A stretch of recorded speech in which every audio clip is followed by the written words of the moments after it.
பல போராட்டங்களில் திமுக அதன் கூட்டணி கட்சிகள் பாஜகவின் பாசிச எதிர்ப்புகளுக்கு எதிர்த்து போராடும் போது நாங்களும் கூட நின்றுருக்கோம். அவர் செய்த செயல்பாடுகளில் எதையாவது ஒன்று விமர்சிங்க. சரி, பரந்தூர் போனாரே தரையில் இறங்கினாரா, மக்கள்கிட்ட கையை கொடுத்து பேசினாரான்லாம் கேட்குறீங்களே. பரந்தூர் பிரச்சனைன்னு உங்களுக்கு இந்த ஆட்சியில் இருக்குல்ல. இந்த ஆட்சியில் அந்த பிரச்சனை இருக்குது. அந்த பிரச்சனையை ஒருத்தர் அட்ரஸ் பண்ண போராடுறதே கேவலம் தானே. சட்டசபையில் என்ன பேசுகிறாருன்னா, சட்ட ஒழுங்கு இந்த அளவுக்கு சிறப்பாக இருக்குது அப்படின்னா அதற்கு காரணம் என்னுடைய துறை காவல்துறை இன்னும் பெருமைப்படுறேன்னு பேசுகிறாரு. ஒரு முதல்வரே இவ்வளோ போய் பேசும்போது மனசாட்சியோடு சொல்லுங்கள். ஏதாவது ஸ்கூல் பிள்ளைங்க யாரையாவது பார்த்து அப்பான்னு கூப்பிடுவோம், அண்ணான்னு கூப்பிடுவோம், அங்கிள்னு கூப்பிடுவோம். நீங்கள் இதை சொல்லி வச்சு ஸ்கிரிப்டடாக பண்ணுறீங்க. இதை கோரஸாக வர சொல்கிறாங்க. எந்த கூட்டணி இப்போ நீங்கள் சொல்கிறீங்க இல்லையா, இந்த திமுக கூட்டணி கேட்டாக இருக்குது, அதிமுக அலையன்ஸ் ஃபார்ம் ஆயிடுச்சு. இப்போ அவங்க வைக்கிறாங்க விமர்சனங்க, வாய் தானே வலிக்க போகிறது இல்லை.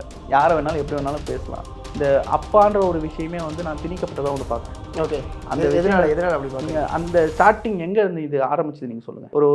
ஒரு ரேலி ஒன்று போகிறாரு முதல்வர் அவர்கள். ஸ்கூல் பசங்க ஒரு இடத்துல குரூப்பாக நிற்க வச்சுட்டு அங்கே இறங்கி போனவுடனே எல்லாரும் கோரஸாக அப்பா அப்பான்னு கத்துறாங்க. மனசாட்சியோடு சொல்லுங்கள். ஏதாவது ஸ்கூல் பிள்ளைங்க யாரையாவது பார்த்து அப்பான்னு கூப்பிடுமா, அண்ணான்னு கூப்பிடும், அங்கிள்னு கூப்பிடும். நீங்கள் இதை சொல்லி வச்சு ஸ்கிரிப்டடாக பண்ணுறீங்க. இதை கோரஸாக வர சொல்கிறாங்க. கும்பலாக சொல்லி வச்ச மாதிரி 1 2 3 டேக் 1 ஷாட் அப்படின்ற மாதிரி எல்லாம் சொல்லி வச்சு ஸ்கிரிப்ட். மறுநாளே ஒரு வீடியோ போடுறாரு. எப்படி நேற்று ஒரு சம்பவம் நடக்கும், அதுக்கு மறுநாளே உட்காந்து ஷூட்டிங் பண்ணி அத்தனை கட் எடுத்து வீடியோ போடுறாரு. ஓகே, ஏன்னா எல்லாரும் அப்பான்னு கூப்பிட்றாங்க, இளைஞர்கள்லாம் அப்பான்னு கூப்பிட்றாங்க. அன்றைக்கி ஒரு சம்பவம் நடக்குது மயிலாடுதுறையில். 2 இளைஞர்கள் வெட்டி கொல்லப்படுறாங்க. எதுக்கு? கள்ளச்சாராயம் வித்தான் அதை தட்டி கேட்டதுக்காக வெட்டி கொல்லப்படுறாங்க. இது பண்ணலாமா? இதையெல்லாம் பண்ணிட்டு சட்டசபையில் என்ன பேசுகிறாருன்னா, சட்ட ஒழுங்கு இந்த அளவுக்கு சிறப்பாக இருக்குது அப்படின்னா அதற்கு காரணம் என்னுடைய துறை காவல்துறை இன்னும் பெருமைப்படுறேன்னு பேசுகிறாரு. ஒரு முதல்வரே இவ்வளோ பொய் பேசும்போது கருணாஸ் அவர்கள் அந்த மேடையில் இந்த பொய் பேசுறதுல ஆனால் இந்த முதல்வர் செஞ்சதை கூட பாக்கி யாருமே செய்யலையே அப்படிங்கிற ஒரு கேள்வியை முன்னாடி வைக்கிறாரு. ஆமாம், இந்த முதல்வர் செஞ்ச அளவுக்கு யாரும் விளம்பரம் செய்யலை. அதான் நீங்கள் சொல்லக்கூடிய நீங்கள் இவ்வளோ சொல்கிறீங்கல்ல, எங்கள் முதல்வர் இதுவும் பண்ணியிருக்காருல அப்படின்னு அவர் முன்னாடி வைக்கிறாருல, அதை நீங்கள் ஏன் பேச மாட்டேங்க? இல்லை, அதை ஒரு சொன்ன வார்த்தைகள்ல இப்போ அதுவே இப்போ கேள்வியாகுது இல்லையா. இப்போ அவர் சொன்னது நாங்கள் பாதி பேரணியை முடிக்கிறதுக்குள்ளாரவே போரை நிப்பாட்டிட்டாங்கன்னு சொல்லும் பொழுதே அது ஒரு விமர்சனமான ஒரு வாக்கியமாக வரலையா? அதை பேசும்போதே யோசிக்க வேண்டாமா? ஆனால் இது பேசு பொருள் ஆகணும், இதெல்லாம் ஒரு லைம்லைட்லேயே இருக்கணும் அப்படின்ற ஒரு விஷயத்துக்காக பேசப்படுறது தான். கண்டிப்பாக இந்த பேரணி அப்படின்றத எடுத்ததை நானும் வரவேற்கிறேன். கண்டிப்பாக இந்த முன்னாள் ராணுவ வீரர்கள் பொதுமக்களை எல்லாம் கூட்டி நாங்கள் பேரணி பண்ணுறோம், தீவிரவாதத்துக்கு எதிராக நாங்கள் நிற்கிறோம், பொதுமக்களாக இந்தியர்களாக நாங்கள் ஒற்றுமையாக நிற்கிறோம் அப்படின்னு சொன்னதில் நான் வரவேற்கிறேன். ஏன்னா இந்த விஷயத்தில் நாங்கள் பிஜேபி எதிர்க்கணுன்ற அரசியல் பண்ணாமல் கண்டிப்பாக இந்த மாதிரியான விஷயங்களை முன்னெடுத்ததை வரவேற்கிறோம். பிஜேபியை எதிர்க்க வேண்டிய 1000 விஷயங்கள் இருக்குது, அதற்கு நாங்களும் துணை நிற்போம்.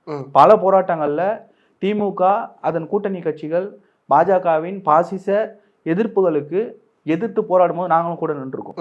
பல விஷயங்கள் நின்றுருக்கோம். ஸோ அது வேற. இந்த இடத்துல ஒரு பேரணி எடுத்து அது கண்டிப்பாக ராணுவ வீரர்களுக்கு ஒரு ஊக்கம். என்னுடைய நண்பர்களும் ராணுவத்தில் இருக்காங்க.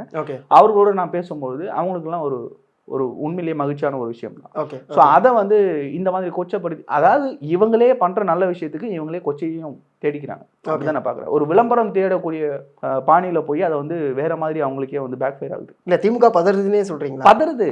ஓகே, நீங்க பதறலன்னா இவங்களை பத்தி பேச மாட்டாங்க.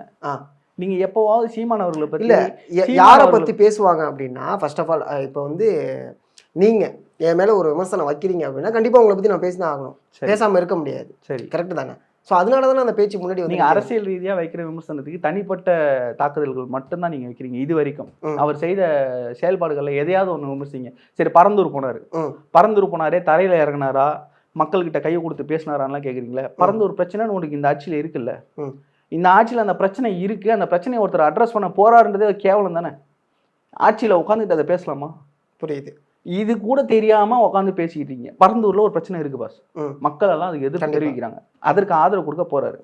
தரையில இறங்கினார்னா இல்ல தரையில இறங்கி மக்களோட போனா என்ன பிரச்சனைன்னு ஒண்ணு இருக்கு உனக்கு தெரியுது. அந்த பரந்தூர் மேட்டரை அங்க போனதுக்கு அப்புறம் தான் நீங்க அறிக்கையே விடுறீங்க பரந்தூர் மேட்டரை பத்தி. நீங்க இந்த பரந்தூர் விஷயத்துக்கு அரசு எப்போ ஒரு பதில் கொடுத்துருக்கு நீங்க சொல்லுங்க. கடைசியா ஓகே. இது 3 வருஷமா போயிட்டு இருக்கு. ஆமா ஆமா. போன ஆட்சி காலத்திலே இந்த பிரச்சனை ஆரம்பிச்சு இப்போ இந்த ஆட்சி காலத்திலே 4 வருஷமா தொடர்ந்து போய்கிட்டு இருக்கு. 3 வருஷமா தொடர் போராட்டங்கள். அந்த ஊருக்குள்ள யாருமே போக முடியாது. இந்த பிரச்சனைகள்லாம் இருக்குல்ல. இதை யாரு நேஷனல் மீடியா வரைக்கும் கொண்டு போய் சேர்த்தது? அன்னைக்கு விஜயன் அவர் போனதுனால அது மீடியா இஷ்யூ ஆச்சு. அதுக்கப்புறம் பேச ஆரம்பிச்சாங்க. போகல. இங்க வந்து துணை முதல்வர் ஆகிற வரைக்கும் வந்து ஒருத்தர் படம் நடிச்சுக்கிட்டு இருக்காரு. அதை பத்தி யாரும் கேட்கல. இன்னொருத்தர் பிக் பாஸ் ஷூட்டிங் போய்கிட்டு இருக்காரு. அதை பத்தி யாரும் கேட்கல. நான் ஒரு இடத்துல ஒரு வேலைக்கு வரேன் அப்படின்னா என்னுடைய வேலையில நான் கரெக்டா இருக்கணும். அந்த வேலையை மட்டும் தான் நான் பார்ப்பேன் அப்படின்னு சில தனிப்பட்ட பிரின்சிபல்ஸோட ஒருத்தர் வராரு. அவர் நீங்க எவ்வளவு கேள்வி வேணா கேட்கலாம். பட் ஆனால் அது உங்க சைட்ல எந்த அளவுக்கு அதை நீங்க ஃபாலோ பண்றீங்கன்னு ஒரு கேள்வி வருதுல்ல, மாற்று கேள்வி வருதுல்ல. அதற்கு நீங்க பேசணும். ஆட்சியில இத்தனை வருஷமா இருக்கிறீங்க, நீங்க ஏன் போலன்னு நம்ம கேட்குறோம். படம் நடிச்சுக்கிட்டு இருந்தவரை நீங்க ஏன் வரலன்னு கேக்குறீங்க. திமுகவும் பயப்படுது. இன்னைக்கு வந்து பாஜக அதிமுகவும் பயப்படுது. ஏடிஎம்கே கூட்டணிக்கு பேசிட்டு இருக்காங்க அப்படிங்கிற மாதிரி திரு லியோனி அவர்கள் பேசியிருந்தாங்க. அதே மேடையில தான்.